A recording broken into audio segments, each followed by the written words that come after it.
Avant de prier, j'aimerais lire une parole de Dieu tirée de l'évangile de Luc, chapitre 12, à partir du verset 35. Ici parle notre Seigneur Jésus. Et il exhorte à veiller et à être prêt.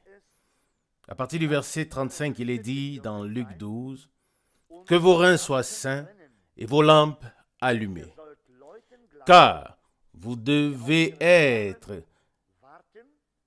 semblables à des hommes qui attendent que leur maître revienne des noces, afin de lui ouvrir dès qu'il arrivera et frappera. » Verset 37. Heureux ces serviteurs que le maître à son retour trouvera veillant. Je vous le dis en vérité, il se scindra, il les fera mettre à table et s'approchera pour les servir. Verset 38. Et s'il arrive à la deuxième ou à la troisième veille, heureux ses serviteurs s'il les trouve veillants. Verset 39. Sachez-le bien, si le maître de la maison savait à quelle heure le voleur viendrait, il veillerait et ne laisserait pas percer sa maison. Verset 40. C'est pourquoi vous aussi, tenez-vous prêts, car le Fils de l'homme viendra à l'heure où vous ne vous attendez pas. Je pense que ce verset mérite qu'on y prête une attention particulière, car nous savons que la venue de notre Seigneur est très proche, mais nous ne savons pas quand il viendra. Mais ici au verset 40, il est dit, « C'est pourquoi vous aussi tenez-vous prêts. » En ces jours-là, le Seigneur a parlé à ses disciples. Aujourd'hui, il s'adresse à nous par sa parole et nous donne ces avertissements afin que nous les prenions à cœur. Verset 40, « C'est pourquoi vous aussi tenez-vous prêts, car le Fils de l'homme viendra à une heure où vous ne l'attendez pas. » Verset 41. Pierre lui dit, « Seigneur, est-ce pour nous seuls que tu as adressé cette parabole ou aussi pour tous les autres? » Verset 42. Le Seigneur répondit, « Quel est donc ce serviteur fidèle et sage que le maître établira sur ses domestiques pour leur donner la nourriture au temps convenable? » Verset 43. Heureux ce serviteur que son maître, à son retour, trouvera faisant ainsi. Verset 44. Je vous le dis en vérité, il l'établira sur tous ses biens. Verset 45. Mais si ce serviteur dit en son cœur, mon maître tarde à venir, et qu'il se mette à battre les serviteurs et les servantes, à manger et à boire et à s'enivrer. Verset 46. Le maître de ce serviteur viendra le jour où il ne s'y attend pas, à l'heure qu'il ne connaît pas, et il le mettra en pièces et lui donnera sa place parmi les infidèles. Verset 47. Le serviteur qui, ayant connu la volonté de son maître,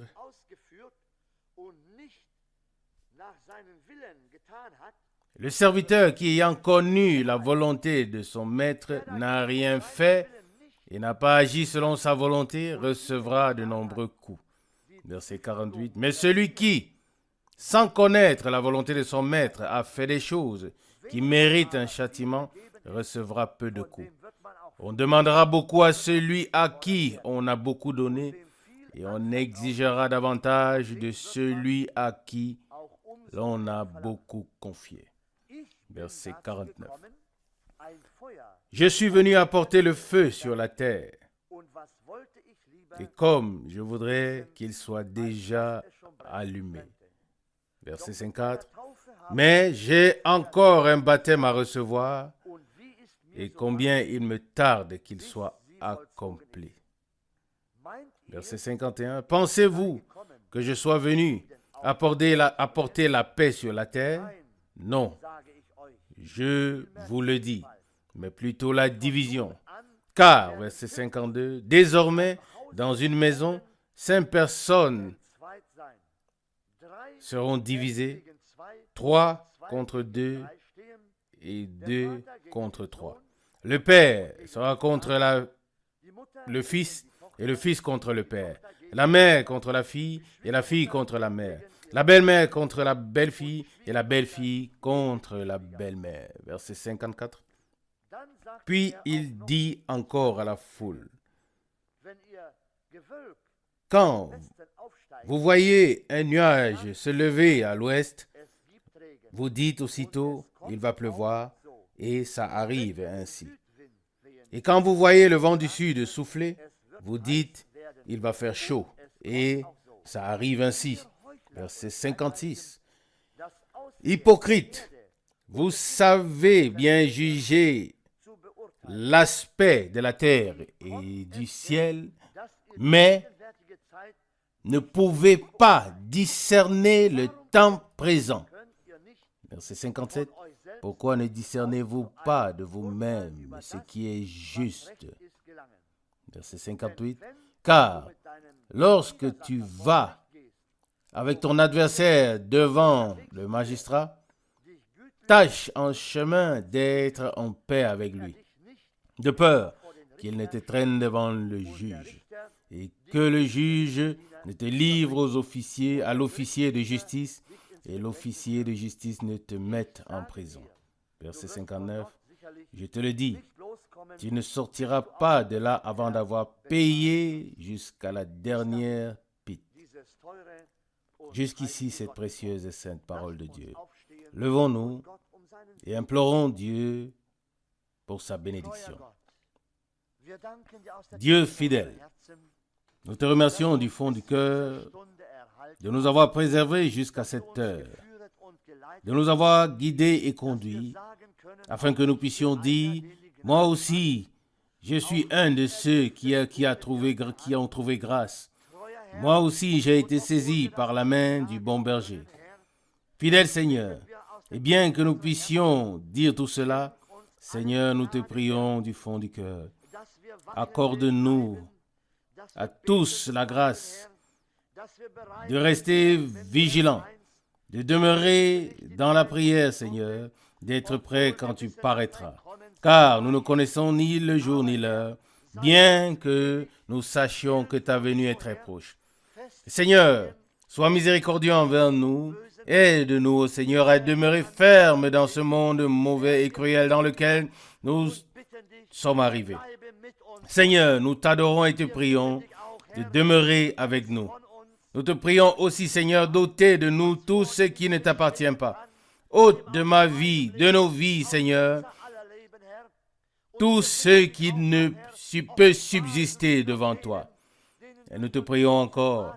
Révèle-toi encore à ceux à qui tu n'étais pas encore révélé et ramène dans le droit chemin ceux qui doivent encore être ramenés. Dieu fidèle, nous te prions pour ta bénédiction ce soir.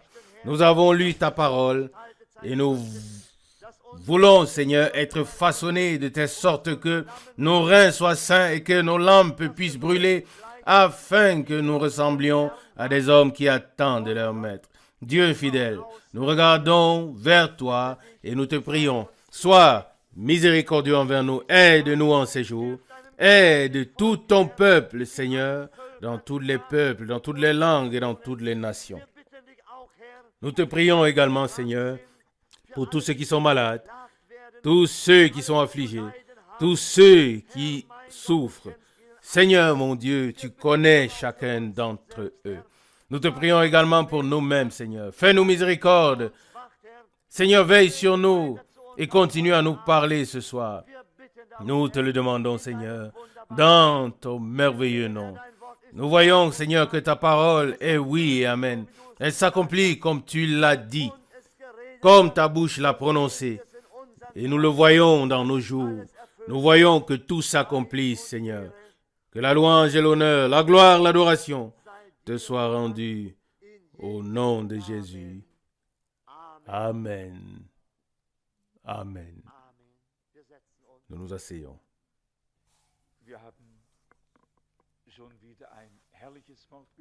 Nous avons déjà entendu une parole merveilleuse qui touche beaucoup de thèmes, de pensées que nous pourrions approfondir. Il y a une grande diversité dans les paroles du Seigneur. C'est étrange. Si les théologiens devaient juger notre Seigneur, alors ils diraient qu'il ne restait pas sur un seul thème. Il a abordé différents thèmes les uns après les autres qui n'avaient parfois aucun rapport les uns les autres. Il nous a laissé le soin, oui, de tout ordonner, de proclamer, de placer et de classer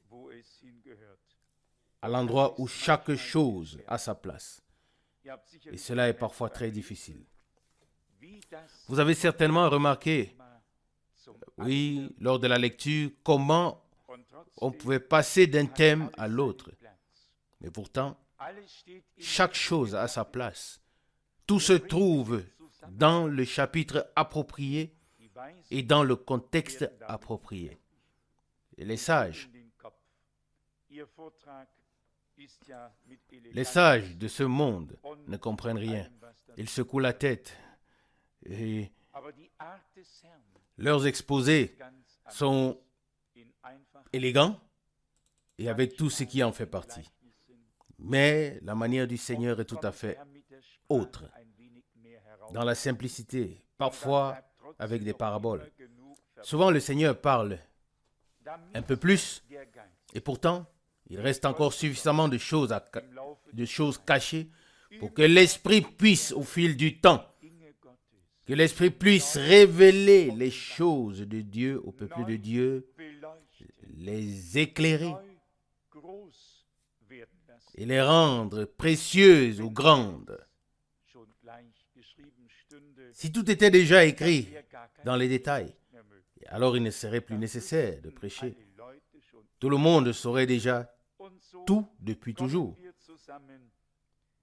Alors, c'est ainsi que nous nous réunissons dans la foi au Seigneur, qu'il nous révélera sa parole et sa volonté, oui, par sa parole. Quand j'y pense, je ressens une joie profonde et une grande reconnaissance. Étant conscient que la grâce de Dieu nous a été accordée pour connaître ses voies, pour connaître sa volonté, pour connaître sa parole, ses mystères, oui, tout son plan de salut. Amen. Quelle grâce! Et ce n'est pas seulement parce que nous le disons, mais c'est vrai, c'est vrai. Si Paul pouvait écrire à l'époque, « Je vous ai annoncé tout le conseil de Dieu », selon Actes 20, 27, alors c'était vrai. Alors c'est vrai. Nous n'avons que quelques lettres de lui, mais combien de prédications a-t-il apporté pour révéler ce grand conseil de Dieu? Puis il écrit ensuite aux Éphésiens, disant, « Ce qui a été caché depuis les siècles à tous les hommes, Dieu l'a maintenant révélé à ses saints apôtres et prophètes, selon Ephésiens 3, verset 5.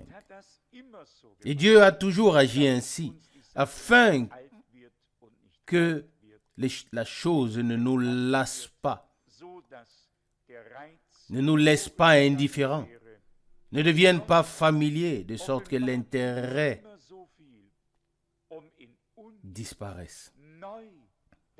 Dieu ne révèle toujours que ce qui est nécessaire pour réveiller en nous le désir d'en savoir plus, pour nous mettre sur la bonne voie et nous conduire ensuite plus profondément dans sa parole et dans sa volonté. Amen. Nous croyons que tout cela est lié à un but très grand. Et on le remarque particulièrement quand on est ailleurs, quelque part ailleurs, et que des personnes qui ont elles-mêmes un rang et un nom disent avec humilité: nous pouvons tous prêcher, mais toi, tu as un message de Dieu. Et qu'ils le veulent ou non, ils doivent le dire ou bien le faire sortir de leur bouche. Car nous ne sommes pas des personnes qui racontent des histoires, nous ne sommes pas des personnes qui interprètent la parole, mais nous sommes des hommes à qui Dieu a confié sa parole. Et ça, c'est une grâce indescriptible. Vous savez que j'étais récemment à New York, ou tout près de New York, pour cette grande conférence internationale. Et je n'ai pas fait vraiment beaucoup d'efforts. J'ai seulement prêché la parole de Dieu et j'ai laissé le reste entre les mains de Dieu. Et c'était, comme vous le savez, sur base des prédications de Frère Branham. Oui. Des gens qui croient un peu à l'unité de Dieu de manière extrême, comme les autres croient à la Trinité. Mais même pour eux, et je ne dis pas cela pour les juger, cette question est devenue un enseignement, une connaissance, une chose aride et sans vie au sujet de laquelle ils se disputent et se battent. Et un soir, j'ai effectivement parlé de la divinité à ces personnes qui pensaient bien connaître Dieu sur base des livres qu'ils avaient écrits. Et que dois-je vous dire? Ces personnes étaient tous surprises. Et l'un dit: frère Franck, nous avons parlé de Dieu, mais nous n'avions pas la révélation. Ce que nous avons entendu ici est nouveau pour nous. Et vous connaissez tous la clé que Dieu nous a donnée. C'est le lien entre l'Ancien et le Nouveau Testament et entre le Nouveau et l'Ancien Testament. C'est-à-dire qu'il ne faut pas seulement parler, mais laisser Dieu parler. Qu'il ne faut pas seulement parler de la parole de Dieu, mais laisser la parole de Dieu parler. Et ça fait alors son effet. Ça doit faire son effet. Et c'est ainsi que nous reconnaissons que Dieu doit avoir quelque chose en réserve pour nous. D'ailleurs, l'un de ses frères, à qui je n'ai pas parlé personnellement, m'a écrit pour me dire qu'il avait écouté les prédications et qu'il avait vu la différence. Et il a dit textuellement: je crois que tu es envoyé par Dieu avec un message, non seulement pour nos assemblées, mais pour tous les enfants de Dieu. Et dans cette lettre, il me demande si je lui permets de louer le stade de New York. Et il prendra la responsabilité de tout mettre en œuvre pour que des réunions puissent y avoir lieu. Si seulement j'accepte d'y prêcher la parole. Dieu ouvrira encore des portes.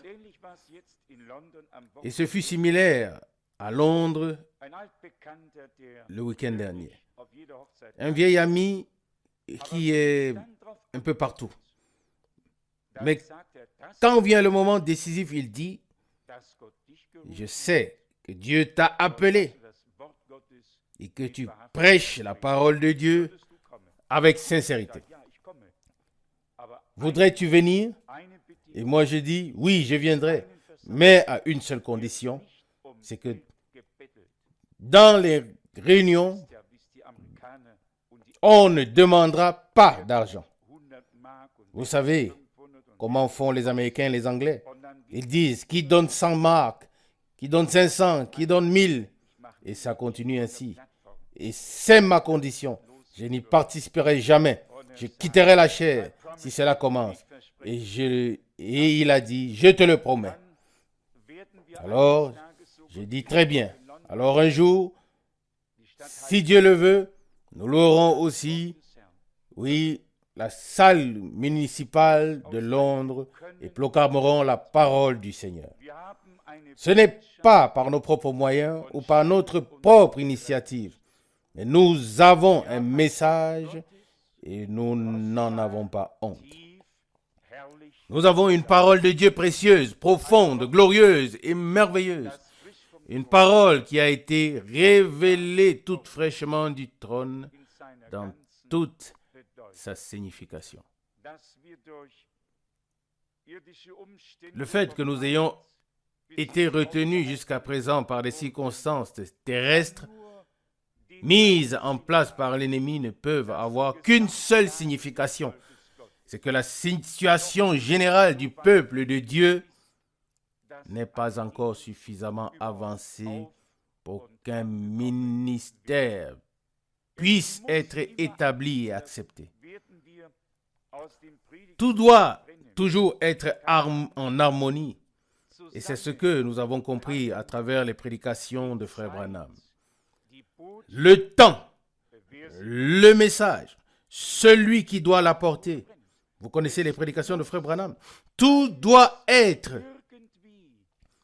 en accord ou conduit d'une manière ou d'une autre par Dieu.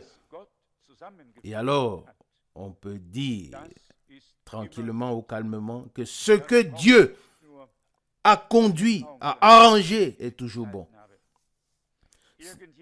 Ce n'est pas seulement lors d'un mariage qu'il faut le dire. J'espère que j'ai consacré le dernier. Et quelqu'un m'a demandé après, tu veux vraiment dire que tu ne consacreras plus jamais de mariage? Et je réponds, c'est ce que je voulais dire. Je ne consacrerai plus personne à partir de maintenant. Je parlais dans le troisième cas. Vous l'avez certainement tous remarqué. Mais aussi dans l'autre cas, pour moi, c'est devenu une nécessité. J'ai sondé les Écritures et j'ai vu le Seigneur et les apôtres faire beaucoup de choses. Et ils ont fait des miracles. Ils ont prêché. Ils ont prié pour les malades. Ils ont fait beaucoup de choses. Mais je ne trouve pas un seul passage où un seul homme aurait été consacré. Un seul d'eux aurait consacré un mariage. Et c'est ainsi. Et je me suis dit, de quel droit devrais-je faire cela? Frère Rousse peut continuer à le faire, ainsi que les frères qui le font ici. Tous les frères, selon ceux qui se sentent assez forts pour le faire. Merci beaucoup, dit alors le frère Rousse. Nous sommes entre nous ici, mais je vous le dis, cela pèse sur mon cœur. Je ne sais pas pourquoi. Ce n'est pas facile à le dire, mais si vous saviez maintenant, même si vous souriez maintenant et que je dois sourire un peu pour ne pas vous mettre dans l'embarras, mais je suis sérieux. Je veux faire ce que Dieu veut que je fasse. J'ai également décidé de ne plus baptiser personne dont je ne sais pas s'il est devenu croyant, dont je ne sais pas s'il a expérimenté une conversion. Tant que je n'entends pas une personne prier et que j'ai la conviction intérieure et que je le sache, voici quelqu'un qui est croyant et qui a le droit d'être baptisé. Que n'avons-nous pas déjà fait? Soyons honnêtes, mais Dieu connaît les cœurs. Je me juge moi-même sur tout, jamais les autres. Ce n'est pas mon genre. Vous ne me verrez jamais juger quelqu'un d'autre. Si je le fais, c'est uniquement en ce qui concerne la proclamation de la parole. Dans ce cas, je n'ai pas le choix. Quand il s'agit de la proclamation de la parole, je ne parle pas à mon propre compte. Il s'agit alors de Dieu et de la parole de Dieu. Mais toutes les autres choses, il faut pouvoir les faire sans hésitation, dans la foi. Et si l'on n'a pas soi-même cette certitude pour l'action que l'on accomplit, alors on entre en jugement avec soi-même. Car la Bible dit, tout ce qui n'est pas le produit d'une conviction est un péché. Selon Romains 14, verset 23.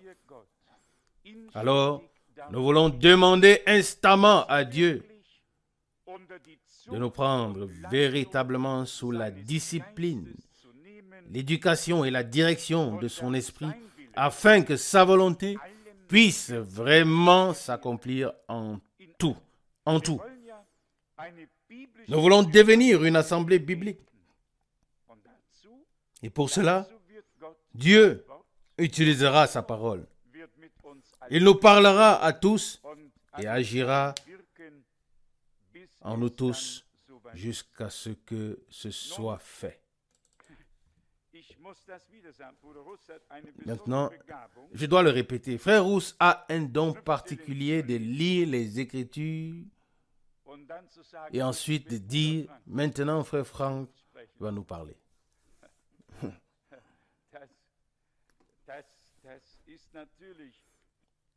Il le fait naturellement, mais vous pouvez vous souvenir que nous avons considéré Luc 12 il n'y a pas longtemps. Et c'est un passage difficile. Les évangiles sont plus difficiles que les prophètes. Mais les prophètes sont plus faciles à comprendre que les évangiles. Dans les évangiles, le mystère de l'Église n'est pas encore révélé, sans parler du mystère de l'épouse. Ici, le Seigneur parle ou s'adresse aux Juifs. Il a encore dit à ses disciples, « N'allez pas vers les nations, allez seulement vers les brebis perdues de la maison d'Israël. » Matthieu 10, verset 5. Et puis, il y a ici des choses écrites qu'il faut d'abord mettre à leur place et se demander où est-ce qu'elles se situent, dans quel contexte. Ici, il est question de serviteurs que le maître à son retour trouvera faisant ainsi. Et à nouveau dans l'Apocalypse, lors du scellement, il est dit, ne faites aucun mal à la terre et à la mer, jusqu'à ce que nous ayons marqué d'un sceau le front des serviteurs de notre Dieu. Apocalypse 7, verset 3. Et puis viennent les 144 000, parce qu'ils sont juifs, 12 000 de chaque tribu. Et quand on veut et qu'on doit classer toutes ces choses selon l'enseignement, alors ce n'est pas facile. Et c'est peut-être pour cette raison que vous ne m'avez jamais entendu prêcher principalement à partir des évangiles pendant toutes ces années. Il n'est possible de tout classer correctement que si l'on peut, par l'Esprit de Dieu, établir le lien avec les lettres des apôtres, avec l'Apocalypse, avec l'Ancien Testament et mettre tout en connexion. Tout le monde pourrait s'adresser, ou bien tout le monde pourrait s'arrêter à cette seule parole de Luc 12, 36. Car vous devez être semblables à des hommes qui attendent que leur maître revienne des noces. Pas le maître qui va aux noces, mais le maître qui revient des noces. Et c'est avec ça que ça commence déjà. C'est avec ça que ça commence. Et nous pourrions continuer ainsi avec des comparaisons, y compris avec la pensée exprimée ici au verset 39. Luc 12, verset 39. Sachez-le bien, si le maître de la maison savait à quelle heure le voleur devait venir, il veillerait et ne laisserait pas percer sa maison. Nulle part, il n'est dit en rapport avec l'enlèvement de l'épouse de l'agneau, nulle part, il n'est dit que le Seigneur viendra comme un voleur. Tout au contraire, il est écrit, « Voici l'époux, allez à sa rencontre », selon Matthieu 25, verset 6. Les vierges se sont tous endormies, mais elles se sont tous réveillées, ont nettoyé leurs lampes, elles ont rempli l'huile, ont également rempli leur vase. Elles sont allées à la rencontre de l'époux parce qu'elles l'attendaient. Oui, c'est ce qui est écrit.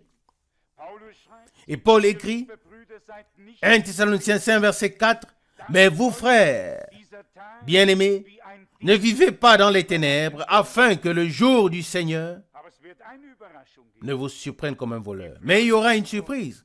La question est simplement, quand aura-t-elle lieu? Qui sera concerné? Qui la vivra? Vous pouvez encore lire dans Apocalypse chapitre 16. Il est écrit, « Voici, je viens comme un voleur. » Mais de quelle venue s'agit-il? Vous pouvez ouvrir ce passage avec moi. Nous sommes, dans tous les cas, dans une étude biblique. Dans Apocalypse chapitre 16,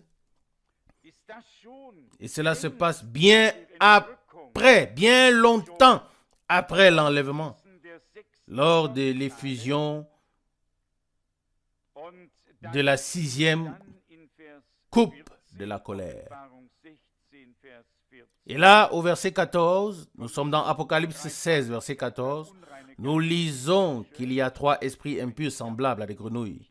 Attendez, oui, je vais vous lire tout le verset à partir du verset 13. Apocalypse 16, verset 13. « Et je vis sortir de la bouche du dragon et de la bouche de la bête et de la bouche du faux prophète 3 esprits impurs semblables à des grenouilles. » Verset 14. « Ce sont des esprits de démons qui font des miracles et ils vont vers les rois de toute la terre afin de les rassembler pour le combat du grand jour de Dieu, le Tout-Puissant. » Et à la suite, il est écrit au verset 15, « Voici, je viens comme un voleur. » L'avez-vous lu?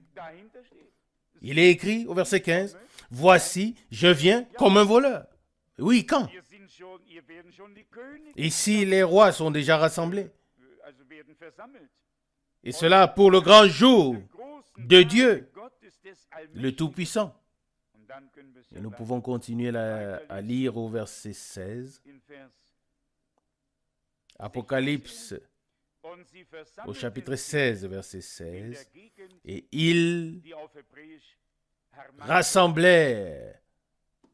se rassemblèrent dans un lieu appelé en hébreu Armageddon. » Comme je l'ai dit, ce sont toujours des parallèles qu'il faut simplement mettre à leur place. Oui. Et cela inclut également la parole d'Apocalypse chapitre 1. Et curieusement, les autres promesses se trouvent au milieu. Comme nous pouvons être reconnaissants, que ce soit dans Apocalypse chapitre 1 ou dans Apocalypse chapitre 21. Cela n'a aucune importance. Le plus important, c'est que Dieu nous aide à trouver le contexte, le lien. Et là, j'ai la pleine confiance en Dieu. Pas en moi, mais en Dieu. J'ai une confiance sans réserve. Ici, nous lisons dans Apocalypse chapitre 1 au verset 7. « Voici, il vient avec les nuées, et tout œil le verra, même ceux qui l'ont percé. Et toutes les tribus de la terre se lamenteront à cause de lui. Oui, amen. Quand cette venue aura lieu, non, cette venue, ce n'est pas l'enlèvement. Lors de l'enlèvement, celles qui seront prêtes entreront dans la joie du Seigneur et prendront part au repas du Seigneur avec lui. Mais alors, quand ils le verront, celui qu'ils ont rejeté, celui qu'ils ont méprisé, quand ils le verront venir avec grande puissance et dans toute sa gloire, alors ils se lamenteront, alors ils pleureront. Comme il est écrit ici, alors toutes les tribus de la terre se lamenteront à cause de lui. Nous sommes dans Apocalypse 1, à la fin du verset 7. Et ils verront aussi celui qu'ils ont percé. Mais nous ne voulons pas nous attarder là-dessus. Si Dieu le veut et s'il y a encore un peu de temps, nous essaierons de tout mettre par écrit afin de donner un aperçu général du plan de salut de Dieu. Pour un croyant, il n'y a rien de plus beau que de se plonger dans le plan de Dieu, dans ce qui est divin, de manière générale, de s'y perdre, d'en vivre, d'en être attiré, que la parole du Seigneur soit devenue précieuse pour soi. Et si ce n'est pas encore le cas, alors cela doit devenir le cas. Il y avait encore un verset, oui, le verset 47, Luc 12. Mais le serviteur qui a connu la volonté de son maître et n'a rien fait et n'a pas agi selon sa volonté, recevra beaucoup de coups. Oui, ce sont là aussi des paroles sérieuses. Connaître la volonté de Dieu est une chose merveilleuse, mais ne pas la faire est grave. Et si Dieu nous a révélé sa parole et sa volonté, alors qu'il nous accorde la force de faire sa volonté. Et ne regardez pas seulement vers l'avant en pensant, eh bien, j'espère que ça arrivera bientôt pour toi. Mais mettons-nous tous du côté de Dieu et disons, Seigneur, prends-le, prends-la, prends-nous, prends-les tous. Seigneur, prends les frères qui servent, prends tous ceux dont tu as besoin et nous, tous qui participons à la prière. Nous sommes tous dans le même bateau. Nous devons tous former le corps du Seigneur sans exception. Et nous devons tous parvenir à cette unité divine. Verset 47, Luc 12. Mais le serviteur qui aura connu la volonté de son maître, mais le serviteur qui a connu la volonté de son maître et n'a rien fait et n'a pas agi selon sa volonté recevra des coups. Oui, que pensez-vous que de telles paroles ont à me dire? Comment elles m'interpellent? Comment on s'examine et on se pose la question, Seigneur, ai-je compris ta volonté? Si oui, l'ai-je faite? Devant la face de Dieu, aucun de nous n'a le temps de critiquer l'autre et de penser, est-il déjà prêt? Ou est-elle déjà prête? Non, non, non. Avec une telle attitude, nous ne pouvons pas nous présenter devant Dieu. Il n'y a qu'une seule possibilité. C'est que la parole de Dieu nous transperce le cœur. Je ne suis pas le seul à avoir reconnu la volonté de Dieu, n'est-ce pas? Parfois, ça semble être le cas. Parfois, on dirait que les gens pensent, oh bon, eh bien, espérons qu'il va vite se calmer. Oui, je le souhaite aussi. Mais au-delà de cela, je souhaite que tout le corps du Seigneur soit mis au même pas divin et que nous devenions un seul cœur, une seule âme, que nous ayons confiance en Dieu et confiance les uns avec les autres, que nous puissions être fidèles à Dieu et les uns aux autres et que nous marchions ensemble avec Dieu. N'est-ce pas? N'est-ce pas? Et alors Dieu doit être avec nous. Il sera avec nous. Il ne peut pas briser sa parole. Il tient sa parole. Oui, qu'est-ce qu'il y avait encore? Oui, le verset 49, Luc 12. Je suis venu apporter un feu sur la terre. Et comme je voudrais qu'il soit déjà allumé, verset 50. Mais j'ai encore un baptême à recevoir et combien il me tarde qu'il soit accompli. Le Seigneur avait déjà été baptisé par Jean avant de commencer son ministère. Avant son ministère, il eut un baptême, puis les 40 jours d'épreuve et de tentation dans le désert, et ensuite son ministère commença. Ici, il était déjà bien longtemps dans son ministère, et pourtant il dit au verset 50, « Mais j'ai encore un baptême à recevoir, et combien il me tarde qu'il soit accompli. Le chemin de croix, le chemin de souffrance, boire cette coupe jusqu'à la fin. » Nous avons peut-être tous ressenti ou bien expérimenté la béatitude lors du baptême, et encore plus lors du baptême de l'Esprit. Mais lorsque vient ce baptême dont parle ici le Seigneur, combien il me tarde qu'il soit accompli, alors notre cœur s'effraie parfois aussi. Et nous l'admettons aussi honnêtement. Et Dieu permettra à ceux qui sont sincères d'y parvenir. Il nous permettra d'y parvenir par grâce. Puis vient le verset suivant, verset 51, Luc 12. Pensez-vous que je sois venu apporter la paix sur la terre? Non, je vous le dis, mais plutôt la division. Car désormais, dans une maison, 5 personnes seront divisées. 3 contre 2 et 2 contre 3. Le père contre le fils et le fils contre le père. La mère contre la fille et la fille contre la mère. La belle-mère contre la belle-fille et la belle-fille contre la belle-mère. Tous sans dessus, sans dessous.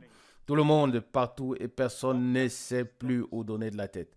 Ça aussi, c'est la parole de Dieu. Devons-nous attendre autre chose que ce que le Seigneur a dit? Mais avant ça, il a dit, « Mais j'ai encore un baptême à recevoir, et combien il me tarde qu'il soit accompli. » Je ne suis pas venu pour apporter la paix. Oui, c'est dit en général, mais il est venu pour apporter la paix. Mais à ceux qui se laissent réconcilier avec Dieu, à ceux qui ont trouvé la paix avec Dieu. Et les autres n'auront ni la paix divine et ne seront pas prêts pour être dans l'unité. Car cela n'est pas possible. Deux choses différentes ne peuvent coexister. Je l'ai lu tout à l'heure. Oui. J'ai lu le passage correspondant dans Matthieu chapitre 12. Ici, nous avons lu dans Luc 12. Mais dans Matthieu chapitre 12, verset 25, il est écrit, « Comme Jésus connaissait leurs pensées, il leur dit, « Tout royaume divisé contre lui-même est dévasté. Et aucune ville, aucune maison divisée contre elle-même ne peut subsister. » C'est vrai. Ça aussi, le Seigneur l'a dit très clairement. Notre tâche est de nous mettre du côté de Dieu et de dire, « Seigneur, me voici. » Quel que soit le chemin que tu as tracé pour moi, Seigneur, je le suivrai. Je veux le suivre. Nous devons être prêts à le faire. Il n'y a pas d'autre moyen. Au verset 28 de Matthieu 12, il est dit, « Mais si je chasse les démons par l'Esprit de Dieu, le royaume de Dieu est donc venu vers vous. » En ce temps, pour la proclamation de l'Évangile, et même en général pour la proclamation du royaume, il fallait que les mauvais esprits soient chassés, afin que le calme règne dans le royaume de Dieu, afin qu'il y ait l'unité dans le royaume de Dieu, afin qu'il y ait la paix dans le royaume de Dieu, afin que la nature de Dieu puisse se manifester.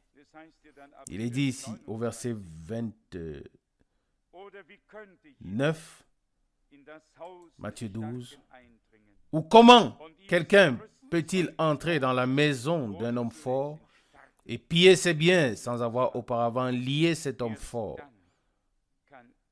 Alors seulement il pourra piller sa maison. Et ensuite vient le verset. Verset 30.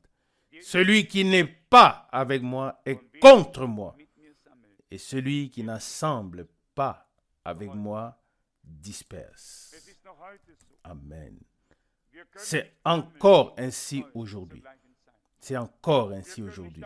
Nous ne pouvons pas rassembler et disperser en même temps. Nous ne pouvons pas être pour et contre. Nous ne pouvons pas suivre et ne pas suivre. C'est impossible. Nous devons prendre notre décision. Et pour le Seigneur, c'est simple. Chacun peut dire, j'ai choisi Christ. Laissez-moi le dire aujourd'hui. Si tu as choisi Christ et que l'Esprit de Dieu te montre que ton frère,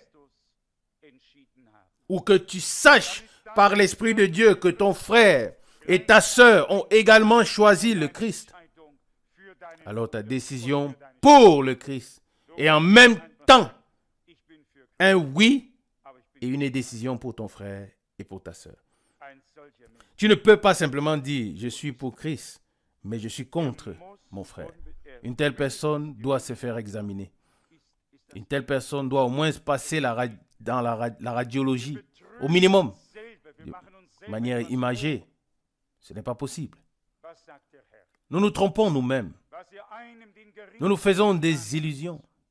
Qu'est-ce que le Seigneur a dit? Ce que vous avez fait au plus petit d'entre ceux qui croient en moi, c'est à moi que vous l'avez fait, selon Matthieu 25, verset 40.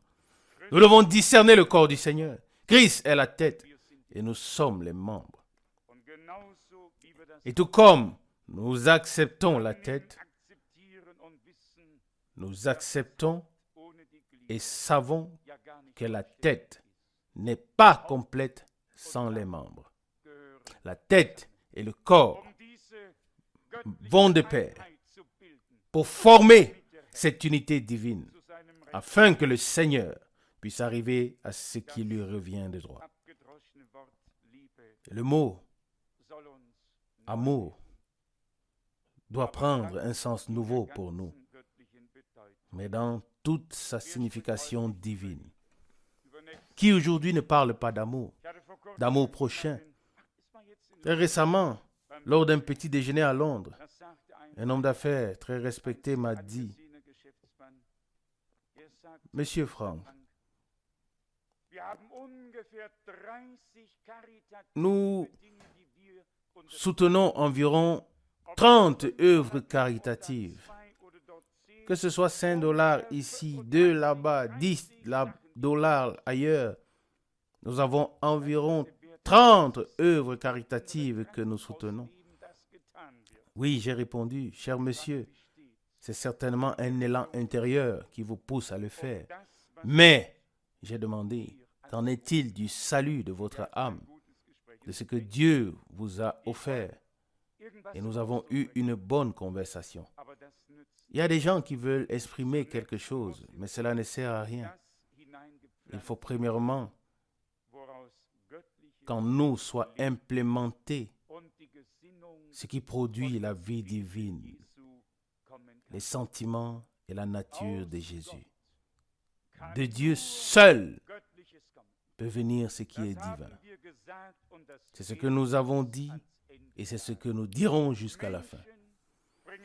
Les hommes engendrent des hommes, les pigeons engendrent des pigeons, les moutons engendrent les moutons.